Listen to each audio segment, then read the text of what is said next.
Halo semuanya, selamat siang. Oke, mungkin, eee, aku mau mengawalinya dengan bilang kalau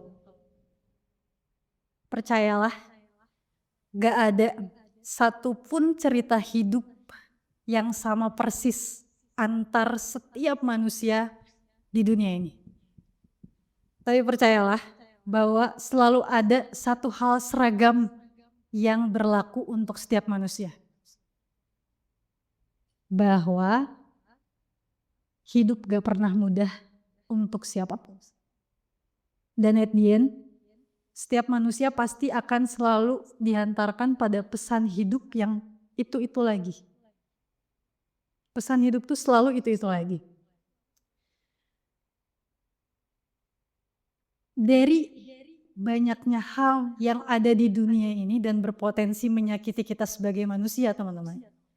Ada 3 hal yang selalu menempati posisi teratas. Yang pertama, ketika kenyataan gak sesuai dengan apa yang kita ekspektasikan. Kedua, ketika kita memutuskan untuk menggantungkan harapan pada makhluk yang bernama manusia. Dan ketiga, yang menurutku yang menempati posisi teratas adalah ketika kita dipaksa untuk melepaskan seseorang atau sesuatu yang paling kita cintai. Kalau hidup ibaratkan mobil yang berjalan, teman-teman. Sampai hari ini, apakah kita udah cek ulang siapa yang sebetulnya duduk di kursi kemudinya? Siapa yang sebetulnya benar-benar ngarahin hidup kita dan bawa kita jalani? Apakah kita atau orang lain? Atau tanpa kita sadari selama ini kita diarahkan oleh luka-luka lama kita? Atau oleh algoritma media sosial kita? Atau oleh story-story media sosial teman-teman kita? Dan kalau bicara soal siapa yang duduk di kursi kemudi, dan bicara soal mobil yang berjalan tadi, mungkin kita semua sekarang bergerak. Mungkin kita sekarang semua bergerak. Tapi nggak semua yang bergerak itu sebenarnya tahu dia mau kemana. Dan mungkin kalaupun kita tahu kita mau kemana, seringkali yang membawa kita itu bukan keputusan sadar sepenuhnya diri kita. Tapi ikut arus aja. Soal siapa yang duduk di kursi kemudi soalnya sebenarnya bicara soal siapa yang sebenarnya betul-betul pegang kendali atas diri kita, siapa yang sebetulnya mengarahkan diri kita, dan siapa sebetulnya yang memimpin kehidupan kita. Dan semua orang kalau bicara kepemimpinan itu pasti selalu dimulai dari cerita tentang sebuah jabatan, tapi aku gak akan mulai dari sana. Aku akan mulai dari sebuah hal yang setidaknya akan pernah atau pasti akan dilewati oleh setiap manusia tanpa terkecuali. Aku akan mulainya dari sebuah hal yang bernama kehilangan.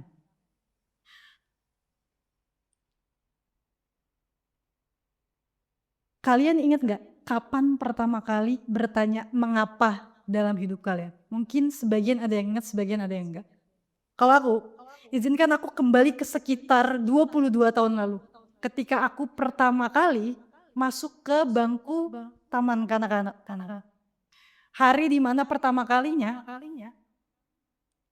aku melihat orang-orang baru selain orang-orang yang ada di rumahku, dan saat itu mereka semua tanpa terkecuali didampingi oleh seorang perempuan dewasa yang saat itu mereka panggil ibu.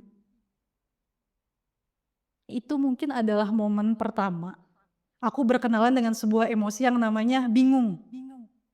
Dan kalau kebingungan itu bisa terejawantah dalam bentuk kalimat kira-kira kayak gini.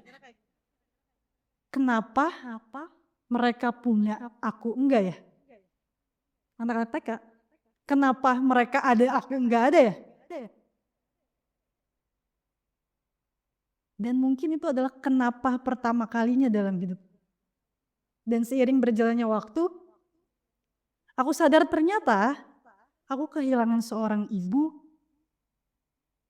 bahkan sebelum aku mengerti apa itu kehilangan.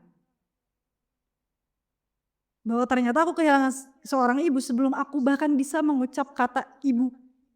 Dan sejak hari itu ternyata dunia sedang memaksa aku untuk memimpin diriku sendiri, bahkan sebelum aku mengerti apa itu yang namanya kepemimpinan. So kadang teman-teman, kadang hidup maksa kita untuk lebih cepat belajar jadi dewasa bahkan sebelum kita sepenuhnya jadi anak-anak. Kadang. Dan proses untuk mempertanyakannya, memahaminya, menerimanya itu nggak selesai setahun, 2 tahun, 3 tahun, atau bahkan 10 tahun, tapi seperempat abad hidup selama aku hidup ini. Bahwa pertanyaan kenapa ya orang begitu, kenapa ya aku begini, aku salah apa ya, kenapa orang punya aku enggak ya? Kenapa itu adalah bergumam di kepala paling lama sepanjang hidup. Lama sekali. Karena rasanya kayak pincang sejak awal dan gak akan pernah utuh sampai kapanpun. Karena kehilangan hal dasar yang orang punya, aku nggak punya. Dan masalah hidup itu betul sepertinya memang dimulai ketika kita mulai dikasih lihat pemandangan kehidupan orang lain, kemudian kita compare sama kehidupan kita. So, titik henti dari semua pergulatan di kepala itu bukan jawaban yang memuaskan. Bukan jawaban yang memuaskan. Tapi justru pertanyaan baru yang lahir. Yaitu pertanyaan ini yang menghentikan semua pertanyaan di kepala. Sampai kapan ya? Mau sampai kapan ya menuntut orang lain? Mau sampai kapan menuntut orang lain untuk jadi pihak yang paling bertanggung jawab atas kehidupan kita? Atas keutuhan kita, atas kebahagiaan kita. Mau sampai kapan menuntut orang lain jadi yang paling bertanggung jawab? Dan hingga pertanyaan inilah yang mengantarkan aku bermuara pada satu kesadaran bahwa at the end, yang paling bertanggung jawab bagi kehidupan seseorang adalah dirinya sendiri. Bahkan bukan yang melahirkannya atau yang meninggalkannya, dirinya sendiri. Basi, kalimat paling basi itu adalah mulai semuanya dari diri sendiri. Tapi ini adalah hal basi yang mungkin paling penting di dunia ini. Dalam case ini karena ibuku meninggal dunia di usia aku 11 bulan, beliau belum sempat mengajarkan bagaimana caranya hidup dengan baik. Belum sempat ngajarin bagaimana caranya hidup dengan baik. So, dalam proses itu semua aku merajut maknanya sendirian. Mengumpulkan kepingan-kepingan puzzle kehidupan itu sendirian. Lewat orang-orang yang aku temui, orang-orang yang aku cintai, ilmu-ilmu yang dipelajari, dan semua kejadian yang dialami. Dan semua proses itu aku beri nama dengan sebutan self-leadership. Self-leadership. Dia bukan teori motivasi yang terkumpul di buku self-improvement yang bisa kalian beli di toko-toko buku aja. Tapi yang paling sejati dari self-leadership adalah ini. Teman perjalanan. Yang terus mandu kita untuk bagaimana caranya agar kita bisa tetap utuh, even hidup merenggut hal paling penting dalam hidup kita. Aku gak mau sebut dia teori motivasi atau skill 101 leadership. Dia adalah teman perjalanan yang mandu gimana caranya agar kita bisa ngerasa tetap utuh, even hidup merenggut hal paling penting dalam diri kita. So kenapa teman perjalanan? Karena ketika kata leadership itu dilempar ke dunia, semua orang yang terlintas di kepalanya pertama kali pasti adalah tentang CEO, manajer, ketua organisasi, presiden, kepala daerah, dan orang-orang yang ada di layer pimpinan sebuah tim atau organisasi. Semuanya pasti bilang gitu. Semua selalu bilang leadership itu adalah instrumen di ruang publik. Tapi sebanyak apa yang melihat bahwa kepemimpinan itu sebenarnya adalah seni memandu kehidupan setiap detik. So kalau self leadership ini adalah barang, maka itu barang apa dan gimana pakainya? Maka aku akan menganalogikan jika self leadership ini buah, terus kita peras dan kita lihat ekstraksi atau saripatinya, maka definisi yang paling sederhana untuk menggambarkan apa itu self leadership adalah kemampuan untuk pegang kendali atas diri sendiri. Highlightnya adalah kendali. Pernah dengar kalimat ini enggak? Selesai dengan diri sendiri. Kita itu harus selesai dengan diri sendiri. Supaya kita bisa nemu pasangan yang pas. Kita ini harus selesai dulu sama diri sendiri baru kita bisa mimpin orang lain. Tapi pernah mikir enggak? Kalau perjalanan ke dalam diri itu adalah perjalanan yang enggak pernah ada ujungnya dan enggak pernah akan selesai. maka harusnya kalimat selesai dengan diri sendiri itu nggak pernah ada dan nggak pernah masuk akal. So, aku meredefinisikan ulang self leadership itu bukan selesai dengan diri sendiri, tapi upaya untuk terus-menerus pegang kendali atas diri sendiri pada proses yang nggak akan pernah selesai. Pertumbuhan kita tuh nggak akan pernah selesai, so kita nggak akan pernah benar-benar mengenal diri kita sampai titik ujung kehidupan sekalipun. Tapi setidaknya, kalau kita selalu berupaya untuk pegang kendali diri kita terus-menerus, kita akan menemukan hipotesa terbaik atas diri kita yang kita kenali. Dan kalau ini barang tadi itu apa definisinya, maka pertanyaan selanjutnya gimana pakai barang ini? Mungkin aku tidak akan menampilkan rumus atau step by step atau akronim. Aku hanya akan melemparkan satu hal yang merupakan buatku hal paling dasar dan akar dari yang namanya self leadership itu satu kata. Satu kata. Proporsionalitas. Proporsionalitas. Bahasa gampangnya adalah nggak too much terhadap apa? Terhadap segala sesuatu. Kita ini sebagai manusia tuh cenderung reaktif. Jadi apapun yang menghampiri hidup kita, pasti siapapun sebijaksana apapun orangnya, pasti yang pertama menanggapi itu adalah perasaan.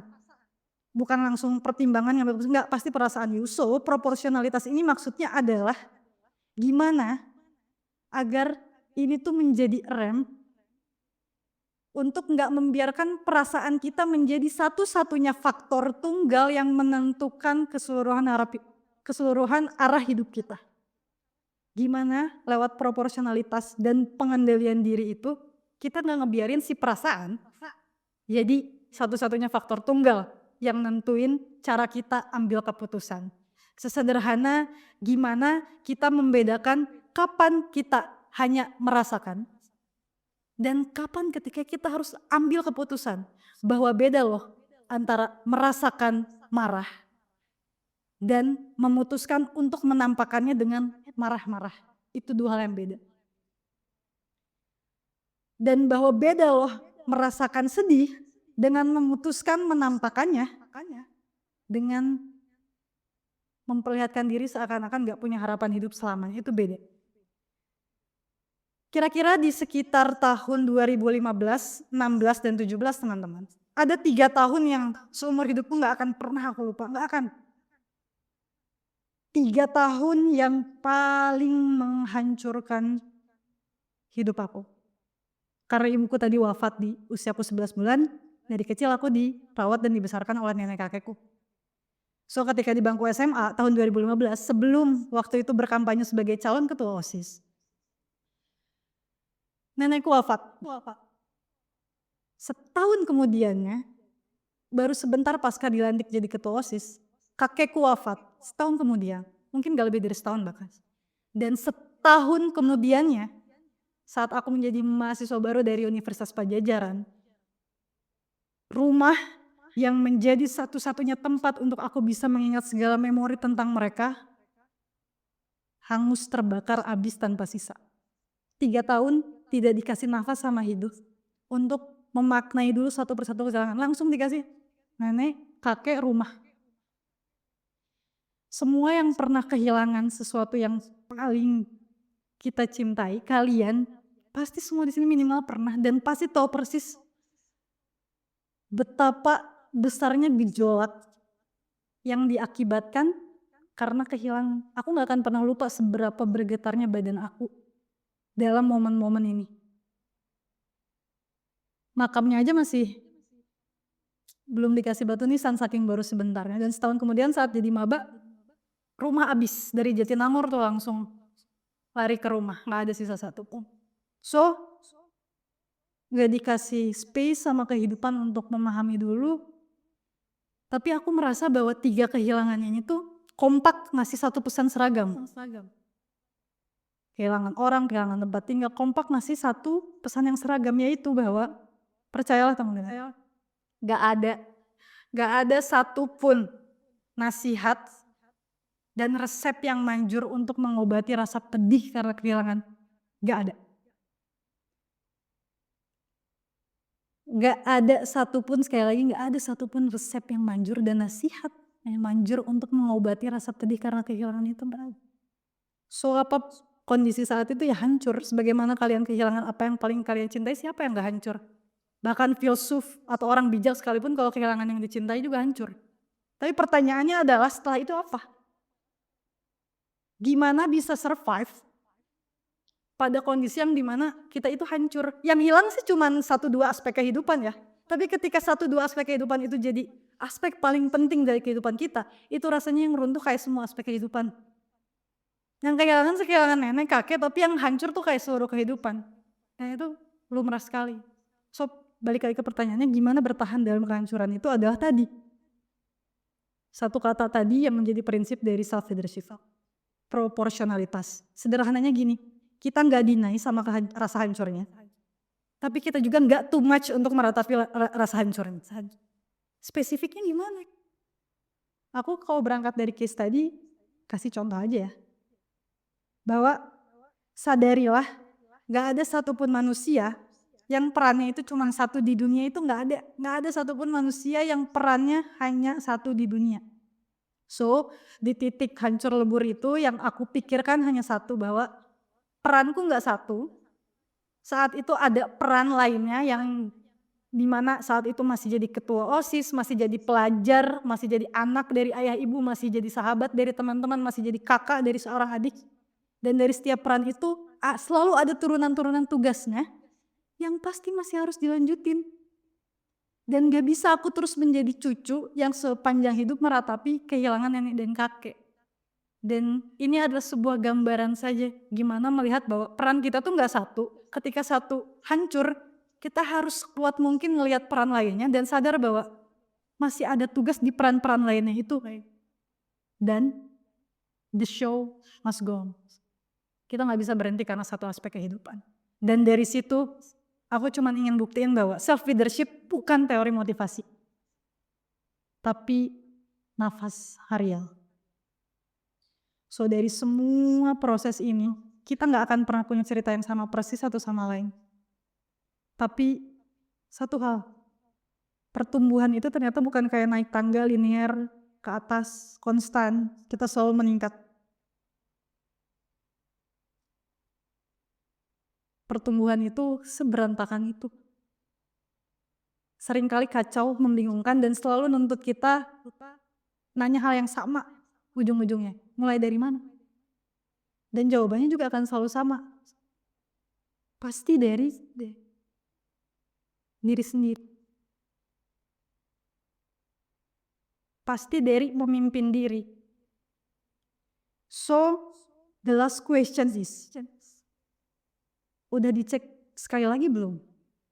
Di mobil kehidupan kalian, siapa sebetulnya yang betul-betul ada di kursi kemudinya?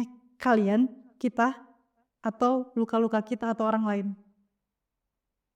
Karena leadership bukan punya segelintir orang aja, bukan punya ketua organisasi, tapi leadership itu melekat pada setiap diri. Dan kepemimpinan yang paling sejati nggak diuji ketika di atas panggung, disorot lampu, ditonton banyak orang. Kepemimpinan sejati nggak diuji ketika di atas panggung. Tapi ketika kita di belakang panggung, ketika nggak ada satupun lampu yang nyorot, ketika nggak ada satupun orang yang lihat, tapi dalam kesendirian kita tetap memutuskan untuk ambil keputusan-keputusan yang baik dan benar, even di hari-hari yang paling pekat sekalipun. So ketika seluruh dunia selalu mendikte untuk love yourself, love yourself, love yourself. Hari ini sebelum turun dari panggung ini, I don't wanna say love yourself. Because what I really wanna say is lead yourself first, because from there, and only there, you can truly love yourself unconditionally. Dan sejak hari itu, cinta yang kita bagi teman-teman bisa lebih penuh, dan kehadiran yang kita beri bisa lebih utuh. So barangkali dari semua badai kehidupan yang datang dalam hidup kita, semua kehilangan, semua rasa sakit, dan semua yang gak pernah diinginkan ini, mereka semua sebenarnya cuma pengen titipin satu pesan yang seragam buat semua manusia, buat semua kita. Bahwa at the end, setiap manusia harus mampu cepat atau lambat berdiri di atas kakinya sendiri. Dan at the end, the one who lead yourself is you. Not your pain, not your past, not the people who left. Just you. Still, always, and only you. Saya Sarah Dwi Data, terima kasih.